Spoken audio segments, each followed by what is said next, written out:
Hello friends, പുതിയ വീഡിയോയിലേക്ക് എല്ലാവർക്കും സ്വാഗതം. ഇന്ന് എൻ്റെ ഗാർഡനിലെ അഡീനിയം പ്ലാന്റ്സിൻ്റെ വീഡിയോ ആണ് ഞാൻ ഷെയർ ചെയ്യുന്നത്. 10-15 ഒക്കെ വർഷമായ അഡീനിയം തൈകളാണ് നിങ്ങൾ ഈ കാണുന്നത്. ഇതിലെല്ലാം മിക്കവാറും എല്ലാ ചെടികളിലും തന്നെ വിത്ത് ഉണ്ടായിട്ടുണ്ട്. മഴയൊക്കെ തുടങ്ങിയാൽ പിന്നെ ഈ അഡീനിയം അധികം പൂക്കാറില്ല. ഡെസേർട്ട് പ്ലാന്റ്സ് ആയതുകൊണ്ട് തന്നെ ഇതിന് പൂക്കാൻ നല്ല പ്രകാശവും നല്ല ചൂടുമൊക്കെയാണ് വേണ്ടത്. എങ്കിലും അവിടെ എവിടെയായിട്ട് ചില പ്ലാന്റ്സിലൊക്കെ മുട്ടുകളുണ്ട്. നല്ല പ്രായമുള്ള പ്ലാന്റ്സുകളിലാണ് ഇതുപോലെ പെട്ടെന്ന് വിത്തുകൾ ഉണ്ടാകുന്നത്. മഴയിടയ്ക്ക് പെയ്യുന്നത് കൊണ്ട് ഈ വിത്തുകളൊക്കെ പെട്ടെന്ന് ഉണങ്ങിക്കിട്ടുകയില്ല. ഈ വിത്തുകളൊക്കെ ഉണ്ടായിട്ട് ഏകദേശം 2 മാസത്തിൽ കൂടുതലായതാണ്. ഇതുവരെയായിട്ട് നന്നായിട്ട് ഉണങ്ങിയിട്ടില്ലായിരുന്നു. അതിൽ ഉണങ്ങിയ വിത്തുകളൊക്കെ ഞാൻ പറിച്ചെടുത്തതാണ്.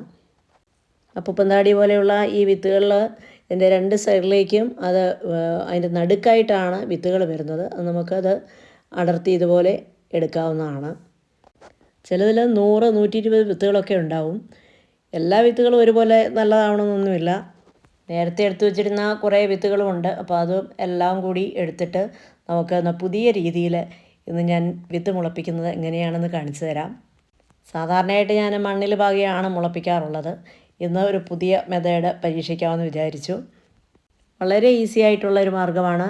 വളരെ എളുപ്പത്തിലും വിത്തുകൾ മുളച്ച് തൈകളായിട്ട് കിട്ടും. മണ്ണിൽ മുളപ്പിച്ചെടുക്കാനാണെങ്കിൽ നമ്മൾ വിത്തുകൾ വെള്ളത്തിലിട്ട് കുതിർത്ത് എടുത്തിട്ട് വേണം അത് പാകാനായിട്ട്. അപ്പോൾ കുതിർത്ത് വയ്ക്കുമ്പോൾ നമുക്കറിയാം അതിലെത്ര വിത്തുകൾ നല്ലതുണ്ട് ചീത്തയുണ്ടെന്നൊക്കെ മനസ്സിലാക്കാൻ പറ്റും. അപ്പോൾ ഈ വിത്തുകൾ നമ്മളൊരു ചെറിയ പ്ലാസ്റ്റിക്കിൻ്റെ പാത്രത്തിൽ വെള്ളത്തിൽ കുതിർത്ത് വയ്ക്കുകയാണ്. കണ്ടില്ലേ, അതിൽ കുറേ വിത്തുകൾ ഇങ്ങനെ മുകളിൽ ഉയർന്നു വന്ന് നിൽപ്പുണ്ട്. ആ വിത്തുകളൊന്നും നല്ലതല്ല. അതിൽ താണു കിടക്കുന്ന വിത്തുകളാണ് നമ്മൾ ഉപയോഗിക്കുന്നത്. അതുപോലെ പഴയ വിത്തുകളാണെങ്കിൽ ഒത്തിരി നാൾ സൂക്ഷിച്ച് വെച്ചിട്ട് എടുത്താലും ആ വിത്തുകൾ കുളിക്കില്ല. ഒരു 6 മാസത്തിനുള്ളിൽ തന്നെ നമ്മൾ ആ വിത്തുകൾ മുളപ്പിച്ചെടുക്കണം. ഒരു 3-4 മണിക്കൂർ മാത്രം വെള്ളത്തിൽ ഇതുപോലെ ഏതെങ്കിലും ഒരു പ്ലാസ്റ്റിക് പാത്രത്തിൽ വെള്ളത്തിൽ വിത്തുകൾ ഇട്ട് കൊടുത്താൽ മതി. അപ്പോൾ ഞാൻ ഇന്ന് 4 മണിക്കൂറോളം വെള്ളത്തിലിട്ട് വെച്ചിരുന്ന ഈ വിത്തുകളാണ്. ഈ വിത്തുകൾ ഇതുപോലെയുള്ള 2 പ്ലാസ്റ്റിക് കണ്ടെയ്നറിലേക്ക് പാകി കൊടുക്കുകയാണ്. ഇതുപോലെ ടിഷ്യൂ പേപ്പർ വെച്ച് കൊടുത്തിട്ട് ഇതിലേക്ക് നമ്മൾ വിത്തുകൾ ഇട്ട് കൊടുക്കുകയാണ് ചെയ്യുന്നത്. ഞാൻ കുറേ കൂടുതൽ വിത്തുകൾ ഇട്ട് കൊടുക്കുകയാണ്. എല്ലാ വിത്തുകളും ഹെൽത്തി ആയിരിക്കണമെന്നൊന്നുമില്ല. അപ്പോൾ കുറേ കൂടുതൽ വിത്തുകളങ്ങ് പാകി കൊടുക്കുകയാണ്. ആ പാകിയ ടിഷ്യൂ പേപ്പറിൽ അല്പം വെള്ളം നനച്ച് കൊടുത്തു. അതിൻ്റെ മുകളിലേക്ക് ഒരു ലെയറൂടെ ടിഷ്യൂ പേപ്പർ വെച്ച് കൊടുത്ത് അടയ്ക്കുകയാണ്. വെള്ളം കൂടിപ്പോയാൽ അത് വിത്തെല്ലാം ചീഞ്ഞു പോകും. അപ്പോൾ നമ്മൾ ടിഷ്യൂ പേപ്പറിൻ്റെ പുറത്ത് വിത്ത് പാകിയതിന് ശേഷം വീണ്ടും ഒരു ടിഷ്യൂ പേപ്പർ കൊണ്ട് മൂടിയിട്ടാണ് ചെയ്യുന്നത്. അതിലും വെള്ളം നമ്മൾ ചെറുതായിട്ട് തുള്ളിയായിട്ട് നനച്ച് കൊടുക്കണം. 3-ാം ദിവസം വീണ്ടും ഇത് തുറന്ന് ഞാൻ വെള്ളം നനച്ച് കൊടുത്ത് വെച്ചതാണ്. വെള്ളം ഒഴിച്ചു കൊടുക്കരുത്. നമ്മൾ വെള്ളം വിരൽ കൊണ്ട് കുടഞ്ഞു കൊടുക്കുകയേ ചെയ്യാവൂ. ഇതൊരു 4-ാം ദിവസത്തെ കാഴ്ചയാണ്. വിത്ത് മുളയ്ക്കുന്നതനുസരിച്ച് ഈ ടിഷ്യൂ പേപ്പർ ഇങ്ങനെ മുകളിലേക്ക് ഉയർന്നു നിൽക്കും. നല്ല കാഴ്ചയായിരുന്നു ഇത്. ഇതിന്ന് 5th ഡേ ആയി. ഇത് നല്ല രീതിയിൽ ഇതെല്ലാം മിക്കവാറും എല്ലാ വിത്തുകളും തന്നെ മുളച്ചിട്ടുണ്ട്. അതും ആ ചെറിയ പാത്രത്തിലെ വിത്തുകളാണ് കൂടുതൽ മുളച്ച് വന്നത്. മണ്ണിൽ മുളപ്പിക്കാൻ നിൽക്കുമ്പോഴൊന്നും ഇത്രയും വേഗത്തിൽ നമുക്ക് വിത്തുകൾ മുളച്ച് വരുന്നത് കണ്ടിട്ടില്ല. കുറേ ദിവസങ്ങളെടുക്കും. അതുതന്നെ ഇത്രയും വിത്തുകൾ ഒരുമിച്ച് മുളയ്ക്കാറുമില്ലായിരുന്നു. ഇനി ഇത് നമുക്ക് ഇങ്ങനെ വെച്ചേക്കാൻ പറ്റില്ല. നമ്മൾ ചട്ടികളിലേക്ക് മാറ്റി മണ്ണിലേക്ക് നടണം. ഇവ നടാനുള്ള മണ്ണെന്ന് പറയുന്നത് മണ്ണ് മാത്രമല്ല, മണലാണ് കൂടുതൽ വേണ്ടത്. നല്ല രീതിയിൽ വെള്ളം വാർന്നു പോകുന്ന തരത്തിലുള്ള മണൽ തന്നെ വേണം.